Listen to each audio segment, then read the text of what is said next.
नमस्कार दोस्तों, मैं हूं घनश्याम और आप देख रहे हैं घनश्याम टेक। दोस्तों, निफ्टी एनालिसिस की एक और वीडियो में आपका स्वागत करता हूं। तो दोस्तों देखिए, फ्राइडे के सेशन में हम जहां पे ओपन हुए हैं वही हमने हाई लगाया। तो ये थोड़ी सी वीकनेस है कि हम जहां पे ओपन हो रहे हैं वही हाई लगा रहे हैं और उसके बाद हम नीचे की साइड में आ रहे हैं। अच्छी बात यह है निफ्टी में कि निफ्टी देखिए नीचे से काफ़ी रिकवर होकर जाके ऊपर क्लोज किया है। निफ्टी ने जो फ्राइडे का लो लगाया है वो लगाया है 14,592 का और हमने क्लोजिंग दी है 14,677 के आसपास जाके हमने निफ्टी में क्लोजिंग दी है। तो नीचे से काफ़ी अच्छा रिकवर होके गए हैं। जबकि अगर यही चार्ट आप बैंक निफ्टी में देखोगे तो बैंक निफ्टी में लगभग हम लोअर पॉइंट के आसपास में हम क्लोज हुए थे, यानी जो डे लो बन रहा था उसी के आसपास जाके हमने बैंक निफ्टी में क्लोजिंग दी है। लेकिन निफ्टी में हम नीचे की साइड से काफ़ी रिकवर होकर क्लोज किए। उसमें इंपॉर्टेंट जो रोल है वो रिलायंस, आईटीसी, एचयूएल और एशियन पेंट का है, जो कि काफ़ी बड़ी मूवमेंट उसमें एचयूएल में आपको मिली, आईटीसी में मिली जो कि हैवी वेट है।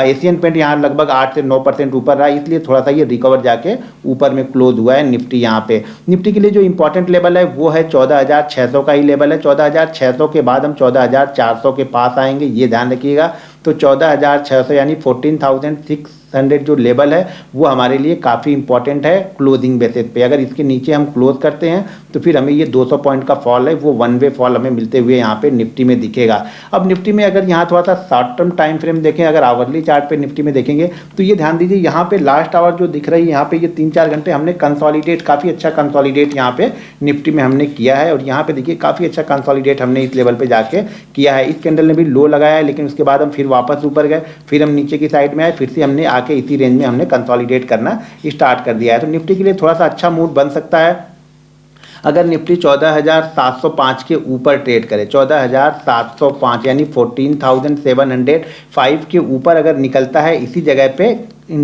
जगह पे ओपन होने के बाद इस लेवल के ऊपर निकलता है तो हम पहला टारगेट यहाँ पकड़ सकते हैं, जो कि हमारा होगा यहाँ पे 14,750 के आसपास का। और उसके बाद हम जो सेकंड टारगेट पकड़ेंगे वो यहाँ पे पकड़ेंगे 14,810 के आसपास का। ये दो टारगेट हमारे निफ्टी में रहेंगे। अगर निफ्टी इसी रेंज में कहीं पे ओपन होता है, यानी 14,600 से लेकर के 14,700 के बीच में कहीं पे ओपन होने के बाद में 14,705 के लेवल को क्रॉस करता है तो हमारा फर्स्ट टारगेट होगा 14,750, सेकेंड टारगेट होगा 14,810 और इसके ऊपर निकलने के बाद जो आपका एसएल बनेगा वो बनेगा 14,670 का आप एसएल लगा के यहाँ पे रख सकते हैं। मान लीजिए अगर निफ्टी इसी रेंज में ओपन होने के साथ में नीचे की साइड में ब्रेक करता है तो यहाँ पे मूवमेंट आपको काफ़ी बड़ी मूवमेंट देखने को मिल सकती है। तो अगर हम नीचे की साइड में 14,600 को हम ब्रेक करते हैं तो जो हमारा टारगेट नीचे की साइड में होगा वो होगा 14,560 का और उसके बाद हमारा टारगेट होगा 14,500। ये दो टारगेट मेरे निफ्टी में रहेंगे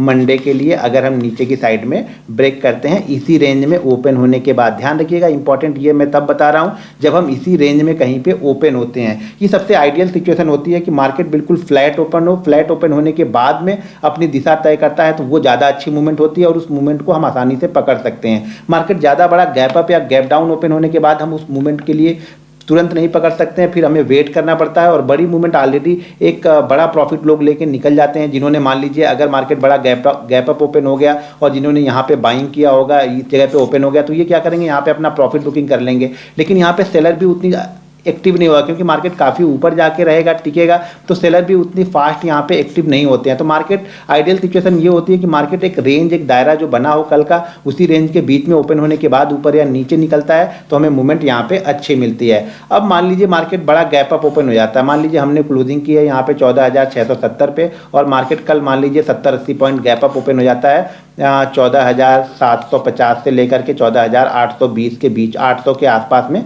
मान लीजिए ओपन होता है, इस रेंज के आसपास कहीं पे ओपन होता है तो यहाँ पे आपको इंतजार करना पड़ेगा, रेंज बनने दीजिए। इस 50 पॉइंट के अंदर में रेंज बनेगी और उस रेंज को हम जिस साइड में ब्रेक करेंगे उस साइड में हमें यहाँ पे 50 पॉइंट की मूवमेंट आपको निफ्टी में देखने को मिलेगी। तो यहाँ पे नज़र बना के रखिए। अगर हम बहुत बड़ा गैप अप ओपन हो जाते हैं तो मान लीजिए हम गैप डाउन ओपन हो जाते हैं यहाँ पे 600 के आसपास हम गैप डाउन ओपन होते हैं तो गैप डाउन ओपन होने के बाद रेंज बनने दीजिए। अगर उस रेंज को ब्रेक करेगा तो आपको एक फास्ट मूवमेंट आपको निफ्टी में 40 से 50 पॉइंट देखने को मिलेगी। तो यहाँ पर भी हम नज़र बना के रखेंगे। इंपॉर्टेंट ये है कि यहाँ के बाद जब ज़्यादा बड़ा गैप अप या गैप डाउन ओपन हो जाए तो आप हमेशा प्राइस एक्शन को फॉलो कीजिए, प्राइस एक्शन को देखिए या रेंज बनने दीजिए। उस रेंज को आप ट्रेड करेंगे तो मार्केट आपको हमेशा पैसा दे के जाएगा।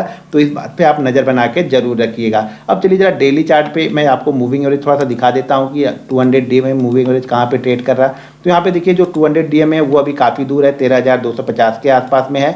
और जो यहाँ पे मैं एक 22 का एक एक्सपोनेंशियल मूविंग एवरेज फॉलो करता हूँ, हम उसी रेंज के आसपास क्लोज कर रहे हैं। तो अगर इस रेंज के नीचे यानी 22 का जो एक्सपोनेंशियल मूविंग एवरेज है मेरा, इसके नीचे क्लोज करना स्टार्ट करेगा तो थोड़ी वीकनेस और बढ़ जाएगी और फिर हम यहाँ पे 14,400 के आसपास आएंगे। मेन इंपॉर्टेंट जो हमारा सपोर्ट है वो है 14,000 के आसपास, तो यहाँ पे आपको नज़र बना के रखनी पड़ेगी। 14,400 के बाद हम 14,000 के पास तक आ सकते हैं निफ्टी में। अब चलिए देखते हैं कि निफ्टी में ऐसे कौन से स्टॉक्स हैं जो निफ्टी को ऊपर और नीचे ले जाने में मदद करेंगे। उसके पहले दोस्तों, अगर आप भी हमारे प्रीमियम ग्रुप से जुड़ना चाहते हैं तो वीडियो के डिस्क्रिप्शन में एक लिंक है, उस लिंक के जरिए जाके आपको Zerodha, angel broking, up stocks या अलायंस ब्लू में से किसी एक में अपना डीमेट अकाउंट ओपन करते हैं तो आप हमारे फ्री जो प्रीमियम ग्रुप है उसमें आप ज्वाइन हो सकते हैं। पहला स्टॉक जो हमारा है यहाँ पे वो है अदानी पोर्ट का। जैसा कि मैंने बताया है कि अदानी पोर्ट देखिए कंसोलिडेट कर रहा है, अब कंसोलिडेट के बाद इस लेवल को ब्रेक करने की तैयारी कर रहा है। इसके लिए इंपॉर्टेंट जो लेवल है वो 700 का, 700 के नीचे अगर ट्रेड करता है तो फिर इसके टारगेट जो होंगे वो 665 के आएंगे। एशियन पेंट, जैसा कि मैंने पहले आप लोग को लास्ट वीडियो में बताया हुआ था कि अगर इस ट्रेंड लाइन के ऊपर हम सस्टेन करते हैं तो मेरा टारगेट जो रहेगा वो 2700 का रहेगा, लेकिन इसका रिजल्ट कुछ एक्स्ट्रा ऑर्डिनरी आया तो स्टॉक्स यहाँ पे 2800 के आसपास पहुँच चुका है। अब यहाँ पे कंसोलिडेट करने देंगे, उसके बाद ही यहाँ पे आप मूवमेंट को पकड़ सकते हैं। इतनी बड़ी मूवमेंट के बाद में यहाँ पे आप जंप मत होइएगा तुरंत। बजाज ऑटो कंसोलिडेट कर रहा है तो ध्यान रखिएगा, लोएस्ट पॉइंट इसके लिए भी 3750 है, तो 3750 के नीचे ब्रेक करेगा तो काफ़ी तेजी से नीचे की तरफ जाएगा और अगर ये 4000 के ऊपर टिकता है तो टारगेट इसके 4200 के रहेंगे। बजाज फाइनेंस, यहाँ पे ध्यान रखिएगा आप, इसके लिए जो इंपॉर्टेंट लेवल है वो 10,800 है। अगर ये 10,800 के नीचे एक 5 मिनट की कैंडल क्लोज करते हुए दिखे तो यहाँ पे जो मोमेंटम मिल सकता है वो आपको 10,600 तक के मूव भी देखने को मिल सकते हैं। बजाज फाइनेंस यहाँ पे कुछ नहीं करना है, भारतीय एयरटेल में भी कोई व्यू मेरा नहीं है, बीपीसीएल में फिलहाल अभी कोई व्यू नहीं है, वेट करते हैं। ब्रिटानिया पे जैसा कि मैंने बोला कि कंसोलिडेट करेगा, कंसोलिडेट के बाद अगर इस ट्रेंड लाइन को निकालेगा तो यहाँ पे एक मूवमेंट मिलेगी जो कि इसको 3600 के पास तक लेके जाएगी, तो यहाँ पे आप नज़र बना के जरूर रखिएगा। सिप्ला में अभी कुछ नहीं करना है। कोल इंडिया बहुत बड़ी मूवमेंट हो चुकी है, जैसा कि मैंने बताया कि इसके लिए इंपॉर्टेंट जो रजिस्टेंस है वो 160-162 के आसपास में है, तो यहाँ पे आप प्रॉफिट बुक जरूर कर लीजिए। यहाँ पे डिवीज लैब देखिए ये भी कंसोलिडेट कर रहा है, काफ़ी अच्छी मूवमेंट यहाँ पे मिली, जो इसका सपोर्ट अब निकल के आएगा वो 3950 का निकल के आएगा। दोस्तों अगर आप हमारा टेलीग्राम चैनल ज्वाइन करना चाहते हैं तो उसका लिंक वीडियो के डिस्क्रिप्शन में दिया हुआ है, जहाँ पे मैं कुछ अपने व्यू पोस्ट करते रहता हूँ, जिसको आप देखिए, समझिए और सीखते रहिए। डॉक्टर रेड्डी फिलहाल अभी कुछ नहीं करना है। आइसर मोटर में भी ट्रेंड लाइन के ऊपर निकलेगा, उसके बाद देखेंगे। ग्रासी में एक गिरावट यहाँ पे मिल रही, तो अगर लो को ब्रेक करता है तो फिर यहाँ पे मंडे के सेशन में एक गिरावट और देखने को मिलेगी, जो कि इसको 1350 और 1340 के पास लेके आएगी। एचसीएल टेक्नोलॉजी कंसोलिडेट कर रहा है, लेकिन मूवमेंट बनाने के लिए इसको 930 के ऊपर क्लोज करना पड़ेगा।